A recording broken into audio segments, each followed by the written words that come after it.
Audio Jungle.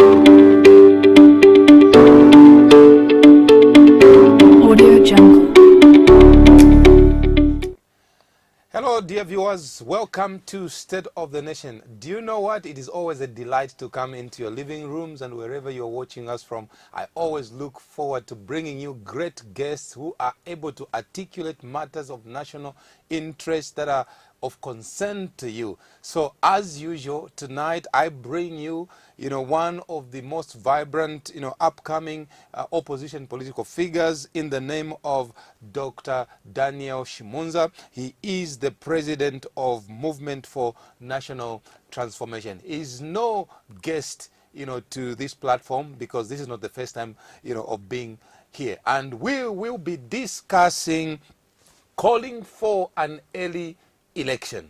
Is that even possible? Dr. Shimunza, Apostle, welcome to State of the Nation. Thank you very much for inviting me as KBN. It's always a joy to be here. And all our viewers, God bless the Republic. Awesome. We'll get right straight into the discussion for tonight. You yesterday issued a press statement in which, first of all, you have challenged the head of state, Dr. Edgar Chagwa Lungu, and you're asking him to resign. Why? Well, why? As a country, I think we have come so far, and I think that it's important that we begin to understand where we are coming from, and where we want to go as a country. That being said, it's important that we contextualize where Zambia is now in 56 years, almost in the next few days, of our independence. When you look at our Republican Constitution, it provides for the kind of competence of anybody who seeks the presidency of the country. And the context is set in Article 8 of our Constitution, Article 90, and read together with Article 91 and 92. When you read these articles together, they provide what the expectations of the crafters of our Constitution expected of somebody that is in the office of the president, that is vested or reposed with executive powers. And so when you look at the provisions as read together, okay, you actually find that they describe what is expected of the Republican president. And that is the measure by which we must judge anybody who is in that office or anybody who is vying for that office. Now, when you look at those provisions, they talk about unifying the country. Is Zambia today unified under the PF-led government? Those provisions, they talk about democracy. Is democracy obtaining in Zambia today as we would want it? Okay. It talks about other values that are espoused, and that one of the major things that really prompted me to write that statement was the fact that the provisions there say that the executive powers must be for the benefit of the Zambian people. And social justice. Is there social justice now when you look at what is happening in Zambia? Is there, the Zambians, are they benefiting with the presidents of the PF? Dr. Shimunza, I know you probably mean well, but look, do you really think it's even possible? Are you just trying to politic and gain mileage out of it because everyone is talking about it? But do you really think it's possible for anyone to resign? Like Dr. Edgar Chagwa Lungu today say, I'll resign because there is cadreism or this and that, really? For us, it's not a question whether he does it or not. Okay? The question is, can we hold those who are having power accountable? Which is a requirement of our Constitution. That good governance must have transparency, accountability, and then it must be good governance. And those articles that have advanced, in advanced democracies, when somebody is not performing, because a president is a top diplomat of the country as a chief executive also, you have to have a standard by which they are judged. For instance, now we have a notion in the PF narrative that infrastructure development is the only criteria upon which we must have a president or even seek in 2021 for President Lungu to be elected. For us in the Movement for National Transformation, we are saying, can the PF uphold the Constitution? Okay? If they cannot, then we must hold them accountable. Whether they don't do it or not, our statement will be on record for posterity that we challenge the fact that the PF is not living up to those provisions of the Constitution in Article 90, 91, and 92. Let me ask you on that. Don't you think perhaps it's the failure of the Constitution and we may have to relook it? Because when you look at the provisions of the Constitution by and large, as far as, you know, replacing a president and whatnot, it gives us, you know, things of incapacitation. It provides for you can replace a president when there's incapacitation, and it never speaks to the moral issues that you're talking about. And perhaps maybe we need to open another, you know, conversation to say, if a president doesn't perform according to the provisions that you have cited, the consequences should be this. Well, the Constitution, as it stands now, is in effect. Okay? It doesn't need amendment for the Constitution to provide for what the presidency requires to do in terms of executive powers and the expectations thereof. So we cannot say that the Constitution is inadequate to address the competence of somebody who is in office. And it is not only a moral obligation, it's a constitutional obligation, okay, that a president must live up to the expectations of the Constitution. Because when you are being sworn into office, you actually swear to the fact that you uphold the Constitution. And when we evaluate the PF presidency under President Lungu now, with those provisions that I've cited, they are being mutilated and violated. And on that reason, you find that if the Constitution is violated, if we have a parliament that is robust, they must begin to enforce articles that make actually, if somebody doesn't voluntarily, for failure of delivering, somebody doesn't voluntarily, in advanced democracies, when you fail to deliver, you take it upon yourself. You don't even need the Constitution. You yourself, you should look and say, have I delivered to the expectation of the citizens? Have you written to him? Because you are a politician. You are aspiring to become a Republican president perhaps one day, you know, when the Zambian people give you a chance, and God willing. Obviously, there should be channels. Number one, you have made a public statement asking for the president to resign. Have you written to him? Have you sought audience? Is that the only way to call out things that you think are wrong? I don't need to write to the president. The Constitution binds the president to do the right thing on behalf of the citizens of this country. And anybody who is a citizen of this country has a right to challenge and defend the Constitution. He will say, you haven't spoken to me, you're speaking to... No, anybody who wants, if you don't want me to speak to you, if you want me to speak to you, you must open your door and say, I'm available. If you are not available, it's not incumbent upon us to start knocking and trying to force the door open. My question is, have you tried, Dr. Shimonza? I don't need to try. No. If you say a door has not been opened, even the Bible is very clear. Knock, and it shall be opened. No, so I don't even to try, because when you look at how the PF are carrying themselves, we are now gravitating into what I call autocratic tendencies. That means they are not giving, the PF don't have the art of democracy. In all parliamentary addresses that the president has done, not once does he not even call himself as a Democrat. And yet Article 8 of the Constitution requires that we promote democracy. The articles upon which my statement was written, 1991 and 92, they require, it's a requirement of the Constitution that democracy is promoted. If you look at how the PF are treating opposition political parties now, it is deceptive. And that is why you find that the president is, in the name of working visits, he's actually campaigning. Okay? Even where there are no by-elections, he's campaigning. The opposition, we are now being treated to a weaponization of COVID-19 that we cannot have mobilization meetings. I can cite our own political party that we went to the police to get a party for our own mobilization. They said they cannot give us a permit. But look at what is happening with the Minister of Lusaka in the Copper Belt, the kind of meetings they're having in Lusaka, in Kapiliomba, Kabwata, and now Chingola and many other places where the PF are having meetings. That is deceptive. That is not democracy. And those articles that I've cited in my statements are challenging the fact that democracy must be promoted. And the PF are not democratic. So Dr. Shimonza, in what spirit have you called the president to call for an early election? Because you're already citing the fact that they are more visible than you are.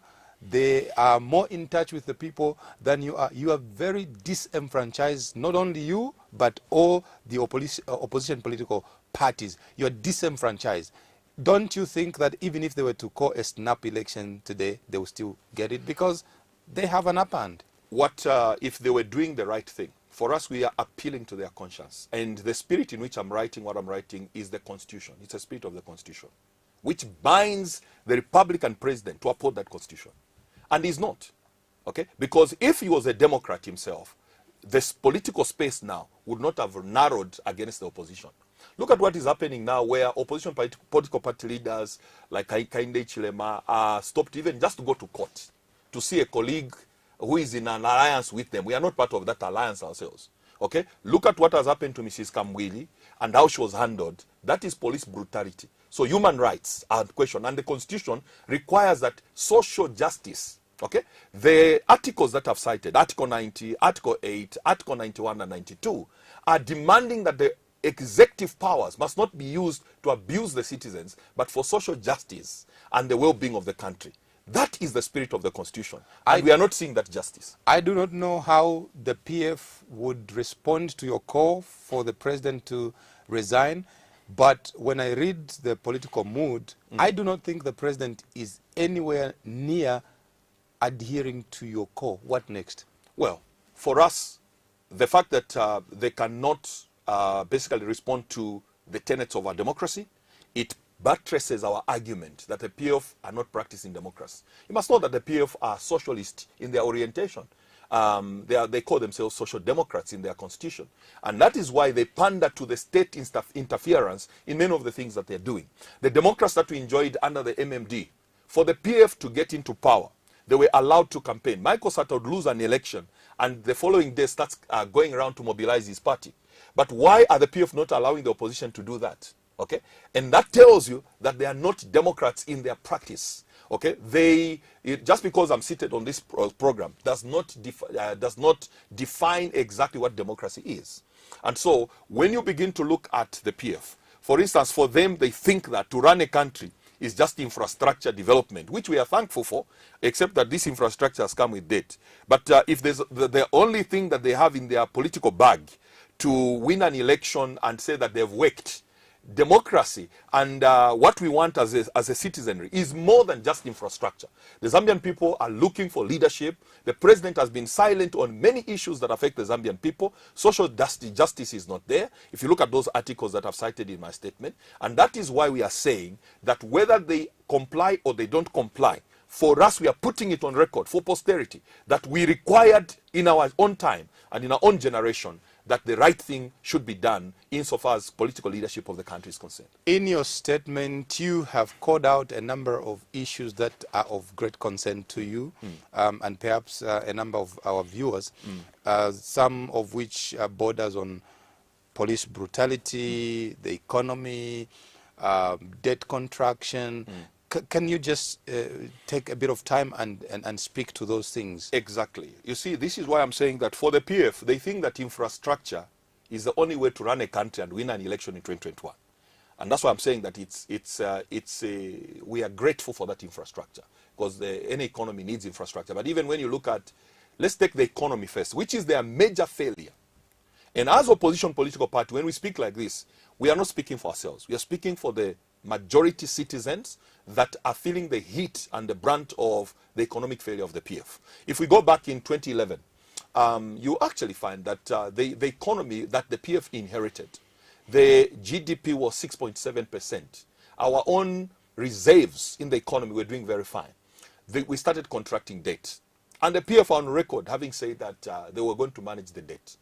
For instance, the Eurobonds that we have. Now we have a debt situation where we have dug so much into the debt trap that we don't even know the accurate figures. In some reports, we are being told that we are at $27 billion debt. If you combine the domestic debt, the private debt, and the public debt together as a consolidated stock of debt. Now, look at that. Okay, the monetary policy and fiscal policy under the PF has had ministers of finance, 4 of them, that up to now, the economy is not growing. It's growing in the negative. We are supposed to have, at least in the region and outside the region, economies that are doing fine, they are actually growing at least 4.5% before COVID-19. Okay? The exchange rate is too high. We are now having a kwacha that is almost 20. These are notorious facts that are within the public domain. So what we are saying is that if you look at how the PF have managed the economy, the country is not on the economic path that it needs to. We are not even in growth. They've been talking about recovery, and the economy has not recovered. And COVID-19 has only exacerbated the situation. And so when you talk about economic management, the PF do not deserve a chance in 2021. Okay? Because the Zambian people do not have disposable income. Inflation is high. Okay? And so the people that are suffering, the economic basket for every home, domestic basket, you need at least 7,500 kwacha per home. Five people. Let's talk about your party. Other than, from what I can read, you are almost banking on a revolt of voters against the PF.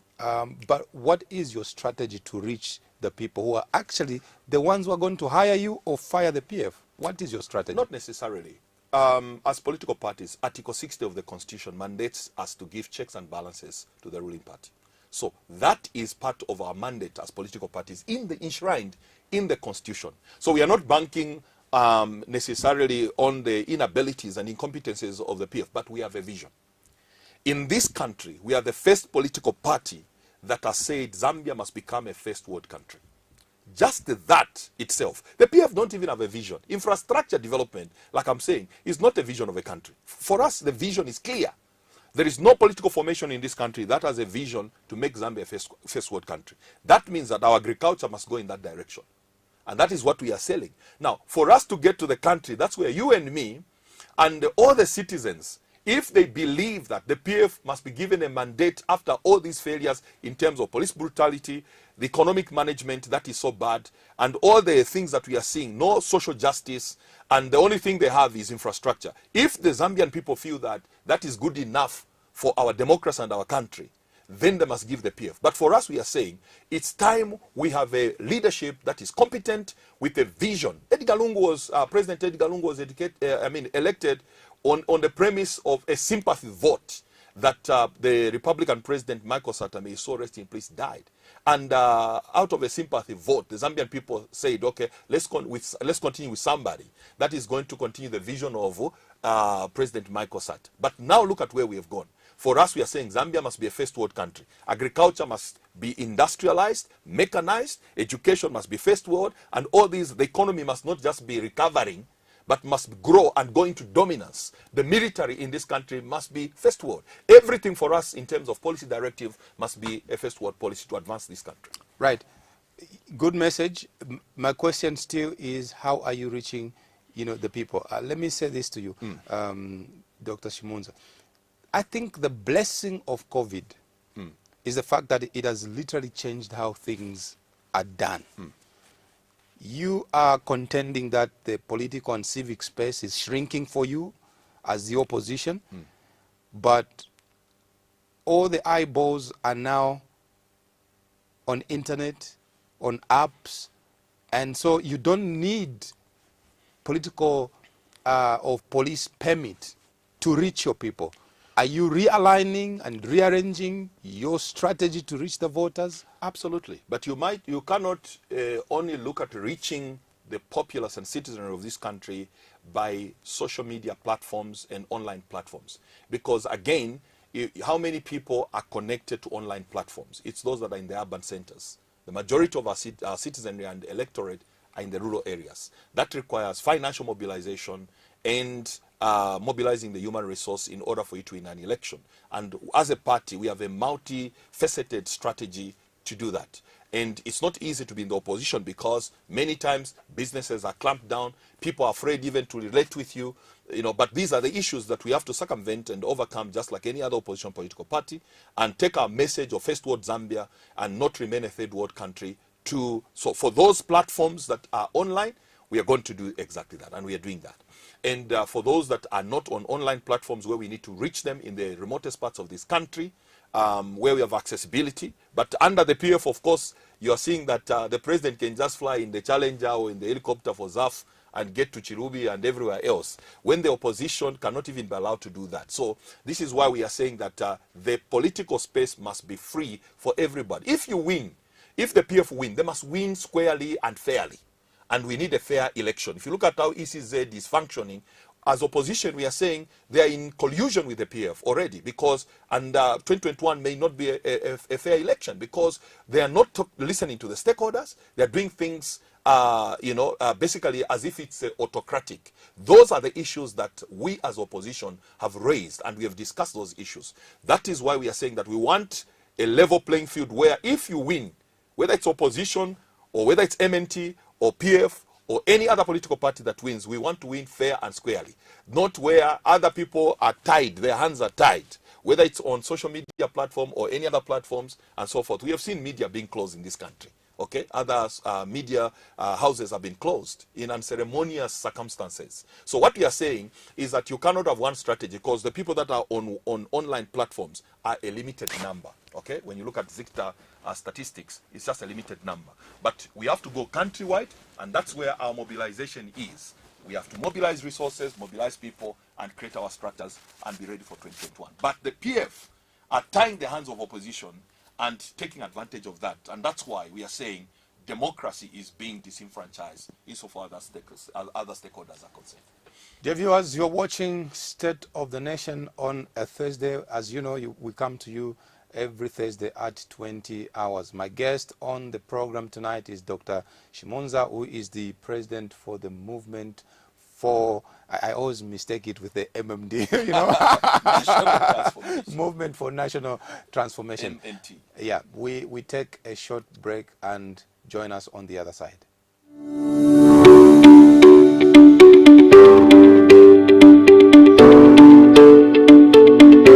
Audio Jungle.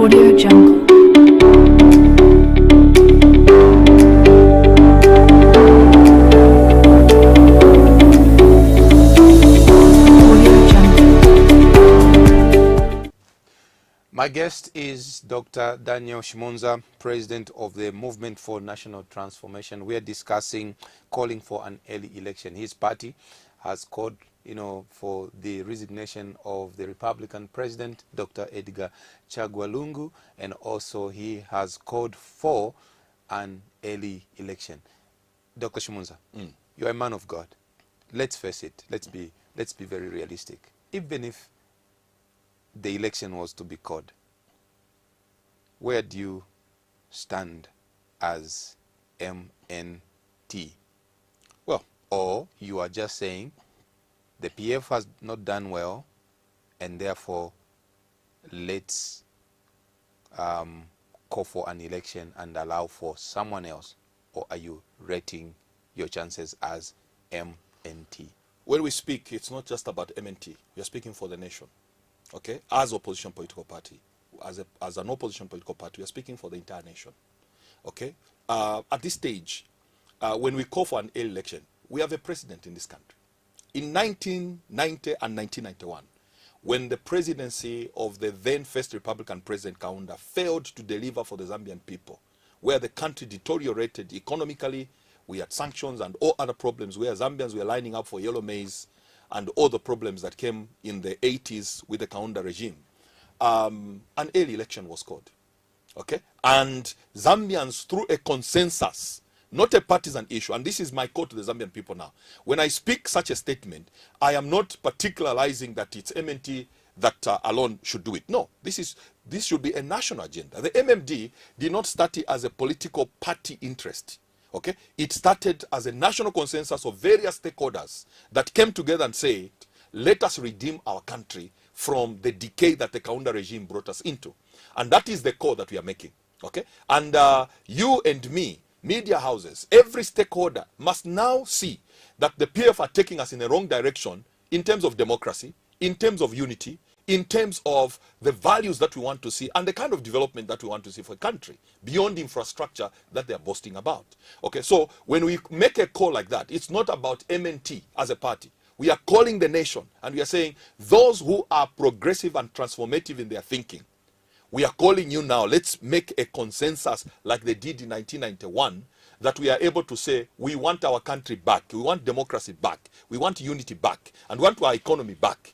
Okay, and that is where, if we are able to form that kind of a coalition, the PF are nothing in comparison to Zambian people rising up and synergize their efforts to deliver the country. To that same point, Dr. Shimonza, I'm an observer. I'm a media person, and I read the political landscape. Absolutely. Doesn't it concern you? I've listened to you. I think you have some very brilliant ideas. If they were to be implemented, for sure Zambia will be a totally transformed nation. But doesn't it bother you that Zambian voters are not well aligned with intellectual conversations such as the ones you are proposing? They would rather hear a song, dance to it, and they go and vote, and there is no message. What are you going to do as politicians to make sure that the mindset shifts so that we begin to see the future of Zambia in the eyes with which we should see and not the songs that we hear? The political changes that have taken place in this country has always taken place through crisis. And look where it has landed us. 56 years of independence, we are still a third world country. When I came on the political scene in 2017, some people said, oh, you know, when you're talking about first world Zambia, it's utopian thinking. You know, the Zambian electorate cannot buy into that because they don't listen to intellectuals. So what I did is I started going to rural areas. Okay? I started going to rural areas and narrowed down this message to the common person in the rural areas. Whether you're talking about Mong Western Province and some islands where we went and did some work there, or Southern Province, or Copper Belt, or some rural parts of the country. In Eastern Province, we have our members there, and so forth. We have found that you can narrow down. Our message is simple. Zambia must be first. Zambia one. And the message is clear in terms of agricultural policy, in terms of education, and so forth. What we need is to create a critical mass, just like anybody else, and be able to decentralize and disseminate our message to everyone in all the provinces and districts and create structures. That is why we are saying we need a level playing field where this can be done. And I can tell you that there is no political formation that has got an ideological strength that we have and the ability to transform this country, because we cannot have development unless we have transformation. And we are ready to take this message to the lowest places and the remotest places of this country and make the Zambians understand. That's why we are calling for all Zambians to support the movement for national transformation, that we can do that. You will be interested to know that KBN is being viewed in all the 10 provinces of Zambia as we speak. Congratulations. Thank you. I'm so happy to hear. Thank you. But the reason I'm asking and saying that is, are you sitting here confident that you have a member in Chinsali? Are you sitting here confident as a movement for national transformation? You have a member in Solwezi, in Mongu, in Chipata. How widespread are you? Honestly speaking, I have heard of Dr. Shimunza and MNT in Lusaka. Maybe I am too Lusaka centric. Tell me about your structure outside of Lusaka. Outside of Lusaka, we have members and representatives in every province.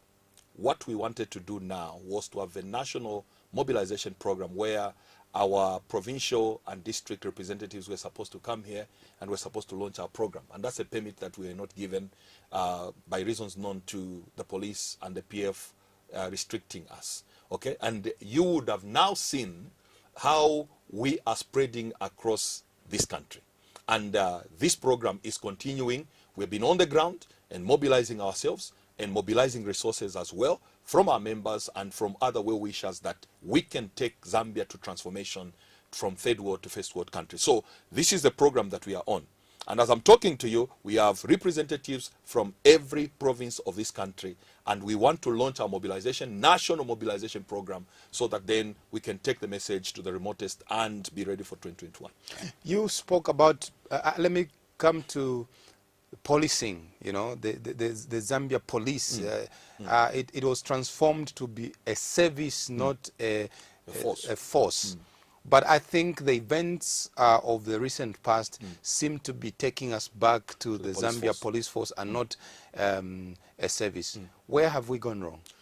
You know, I remember Brenda Muntemba, may her soul rest in peace. She did a lot to basically sensitize the Zambian public about the role of the police as a service. The police operate with a command. And the government in power, through the Minister of Home Affairs, and of course the presidency, depending if the president is a Democrat, you can see the professionalism that is required of the police to function. Under the PF-led government, since 2015-2016, we have seen the police being used where people have died. Zambians were shot. They're on record having died under police brutality. We know Simuzila, may her soul rest in peace, at Unza, she died because of, you know, tear gassing of the police to the Unza students. And so when you begin to have this stress and the recent happenings of the Mrs. Kambwili and so forth, you can, or HH being blocked and so forth, you actually begin to see that we are now sliding away from the police functioning professionally as a service. We are becoming a force. Okay? The police are supposed to follow the constitutional provisions of maintaining law and order. So force must be used proportionate to situations. But what we are seeing now is unproportional use of force against unarmed civilians. Do you think there is a sweetener to this? I mean, like I said, I'm observing. I look at things and I say, why is this happening? Do you think the sweetener and the motivation is the fact that under the PF suddenly the police has got brand new houses and they never used to live in those houses, and they feel like this is a government that cares for me and I'm going to do everything to protect them? Do you think those are the things that are informing the unreasonable behavior of the police, if we can call it like that? The PF, in their budget as presented by the Minister of Finance, they allocated a lot of money to the police. And the question is, why was the PF budgetary allocation to the police so much? Did they envisage that, and this armory and the vehicles that they've bought, and you know, policing the public in terms of riots and protests? Okay, when Zambia's economy is where it is, was that a priority? Now we are seeing police brutality. Was that the reason why that they know that they will not practice democracy, and they purchase that equipment for policing protests and so forth? Is that what they are pushing the Zambian people to, that they should protest because they are ready for them? And we have heard statements of threats and intimidation, you know, where instead of the police allowing stakeholders to do what they need to do, and then they do the service of providing. Because even me, I need security. Okay, as an opposition political party leader, I need security. If I call for instance, I was in Namwala doing, you know, our party mobilization, and I was in Ite, and the police came there. We applied for a permit. The police came and they saw what we were doing. They were there to ensure there was law and order. That is as it should be. Okay, but now we are sliding away from the police doing what is right and their professional requirements. But now we see that the brutality that is coming in, that is not correct. The question is why. And also, outside of all these things that have happened, I think the government is still quiet. I've not heard the IG, unless I've missed it, I've not heard a statement from the IG. I have not heard a statement from the Minister of Home Affairs. I have not heard a statement from anyone perhaps in Parliament or from the presidency. Silence, my brother, is consent that what is happening with the police has got the blessing of the President, Minister of Home Affairs, and all the relevant authorities for these abuses that are taking place, human rights abuses, and the lack of the rule of law. Because even Kambwili, even if he has been sentenced, he has a right to appeal. You understand? Even a prisoner in prison has got rights. So human rights, the rule of law, the police don't act outside the law. That is why you find police officers have been sued and basically convicted if you have a criminal justice system that is functional, you can actually sue police officers that abuse their power. So are you blaming the president? Are you Yes. blaming the Minister of Absolutely. Home Affairs? Absolutely, because the police are operating under a command.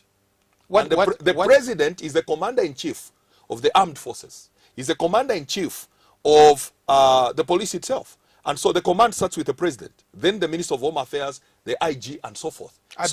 If they are tolerating this brutality, and they are quiet about it, then the blessing is coming from themselves. I believe the president may be watching, or his ears and eyes are watching, and the question and the challenge to the president is, why is he quiet when the police seems to be overstepping their I was very boundaries? sad. If these leaders are watching, my appeal to them is that Zambia does not need to escalate into where women are being undressed and the president is quiet. The vice president is a woman. Mrs. Kamwili had the right to go and see the husband who was appearing, for an application for bail. And you cannot have a situation where our mothers are going to be undressed in public and women who are in government are quiet about that.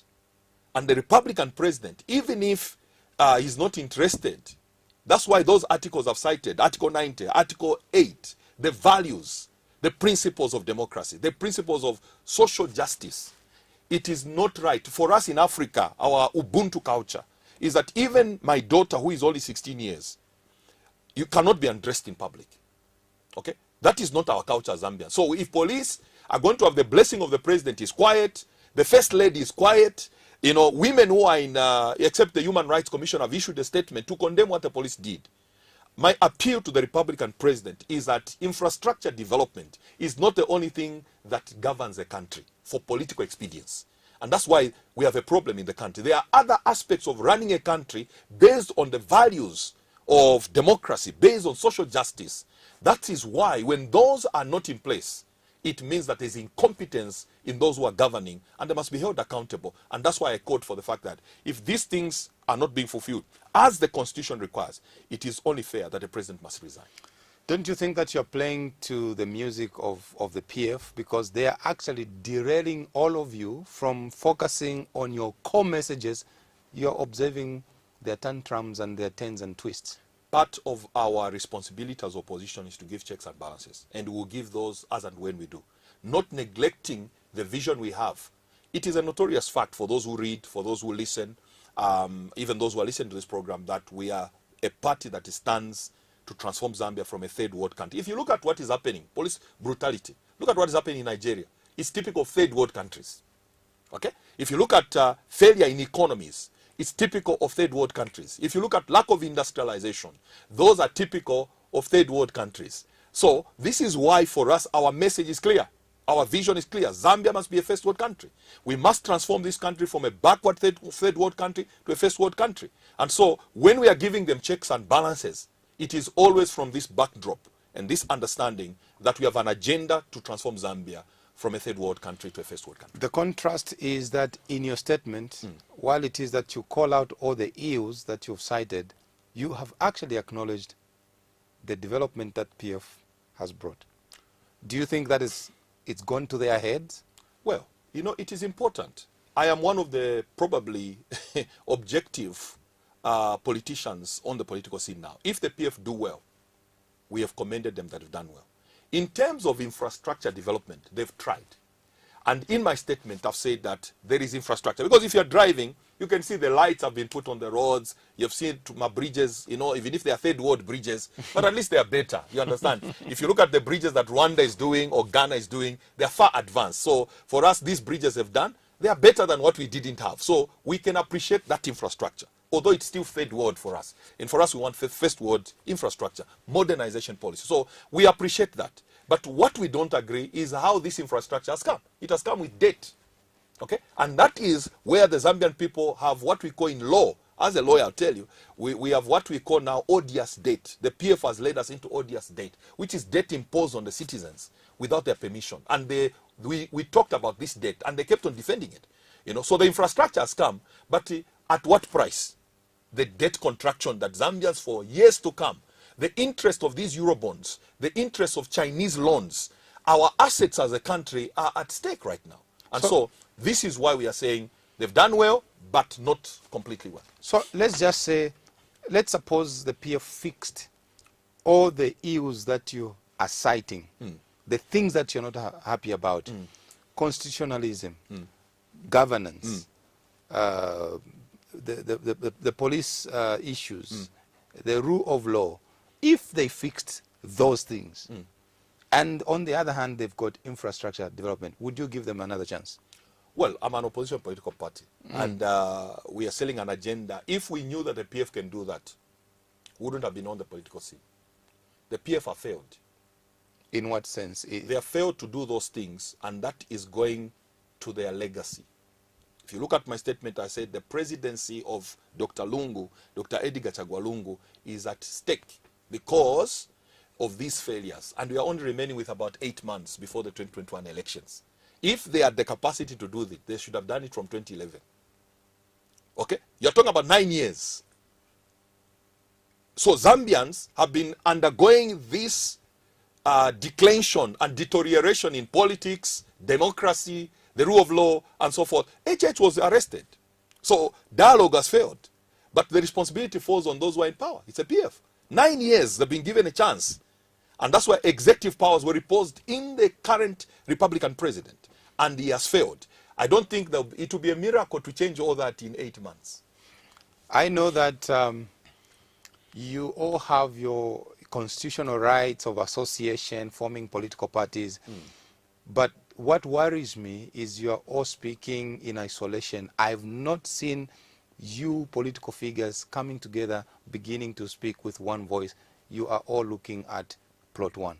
That is the challenge. Well, we as a movement for national transformation, because that's what I speak for, we are in communication with people of like minds with us in terms of values and in terms of bringing the country to where it's supposed to be.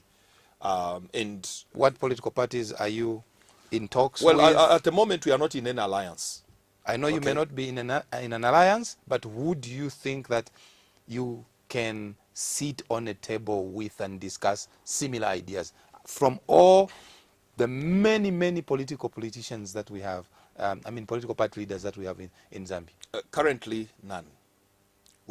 You are asking whether we have sat on the table. Currently, none. But we belong to a ZC idea, of course, where political parties have a forum where we can discuss. So in that sense, we belong to such a body.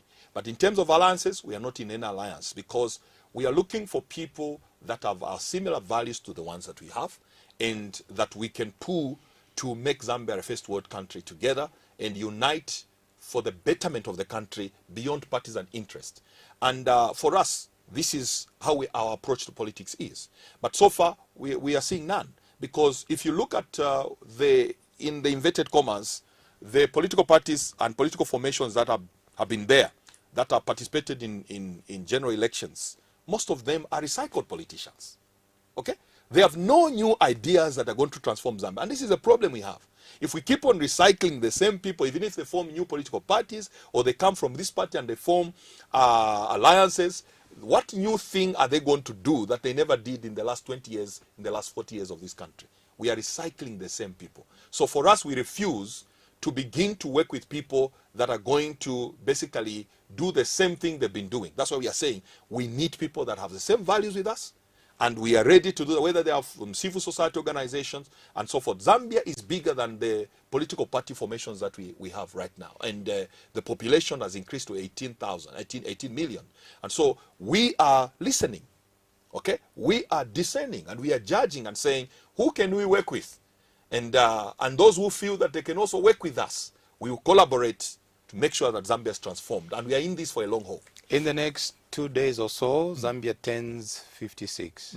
Are we where we are supposed to have been by now? My brother, that question is in no uncertain terms, no. We have what we call relative development. Zambia in the last 56 years has failed to be fully developed, to be advanced, and we are still grappling around with the same problems that we complained about. People are still complaining about jobs, lack of industrialization, lack of diversification of the economy, lack of diversification into agriculture, lack of industrialization. All these problems have been there. Police brutality, Public Order Act. These are problems that have been there since 1964. The only thing that has changed are different governments. The state has not changed. I'm the only political party that came in 2017 and began to say that Zambia needs to be recrafted as a state and as a government to take us to where we are supposed to be.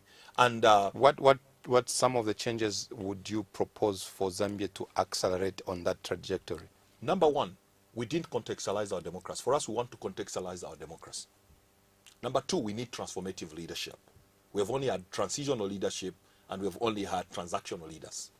And that's why we are struggling. Fundamentally, the problem, my brother, that we have is a leadership problem. We have leaders who are able to do a part job, okay, relative development, transactionally, but they can't take us to the ultimate of development. Okay, if you look at models of countries that have developed, it's basically fundamentally leadership. Whether you talk about Singapore, Asian Tigers, Malaysia, Korea, you go to United Arab Emirates, you look at Israel in the last 70 years, all these countries have developed fundamentally not because of anything, but leadership that has got the determination and the competence to recraft the state and government and make the systems of democracy to work, the economy to work, industrialize the country, and produce a quality of life of people. You know, one of the things, my brother, that pains me is to look at the devaluation of a human being. When you look at the PF, what they are doing, they give 20 kwachas to people in the rural areas. They take midi meal. Those are not things that a government must be doing. Those are things that citizens should be able to walk in a shop themselves because they are empowered. They should be able to have the capacity to buy midi meal. But now, because people are poor, those who are in politics, they think that they must use midi meal and they must use gifts to actually manipulate people to vote. These are dilapidated, outdated politics that we have been doing since 1973. When Musakanya said to the then President Kaunda and said that populist politics are going to take the country into a wrong direction. And Mr. Musakanya, may so rest in peace, was fired by President Kaunda. Now, look at the PF. The PF have no ideological strength. They are a populist political party. We are ideologically very strong. And no political party in this country has said we must become a first world country. And to that effect, we are saying that we need to value our people. Let's put dignity, like our national anthem says. 56 years of independence, Zambians have to be given minimum. Even where there are no floods, or because poverty levels are very high in these rural areas and many other parts. So we are saying, let's respect the human value. After everything is said and done, what drives Daniel Shmunza? What legacy does he want to leave behind? What drives me is the fact that, number one, I love God. I'm a child of God. I'm born again since I was 14. I love the people of this country. I've lived my life serving the people of this country in the church. And I feel that now it's time, with all my studies, to make a contribution to my country and be a patriotic citizen, to make a contribution to transform this country from a backward third world country to a first world country. That makes me, the transformation of this country makes me not to sleep. And we are not going to back out. We are in this for a long haul. Whatever it takes, how long it takes, as long as the Lord gives me breath and strength, we are living to transform this country from a backward third world country to a first world country. That's what drives me. I love God and I love my country. And I can't take it to see the devaluation of Zambians. Go to the rural areas, the thatched houses that we live in. And those who are in politics, you know, the school that I went to, if you go there now, it's full of pit latrine in the 70s. Your last words regarding your call for an early election. My call is that the Zambian people now, we must all come together and demand from the PF-led government that the president must resign. He has failed to fulfill Article 8. He has failed to fulfill Article 90 and 91, 92 of the Republican Constitution. And it is time for the Zambian people to hold the PF accountable, that they must do what they were voted for, and if they can't, then the president must resign. And Zambia must have new leadership that will take us to transform this country. Infrastructure is not enough. We fight for democracy. We fight for the rule of law. We want peace and security of this country. We want justice. We want the criminal justice system to work for everybody. We want not lawfare, where the law and the courts are used to fix political opponents. That is not what we vied for in 1991. And the PAF must be held accountable, any other government, by the constitution in those articles. And that's why we are saying, all Zambians from civil society organization, from the church, let's unite and transform Zambia from where it is. That is Dr. Daniel Shimonza, President of the Movement for National Transformation. He is calling for the president to resign and is calling for an early election. He's been my guest on State of the Nation. Please do make a date with me every Thursday at 20 hours. Thank you for joining us. The Lord bless you and keep you. Shalom, shalom.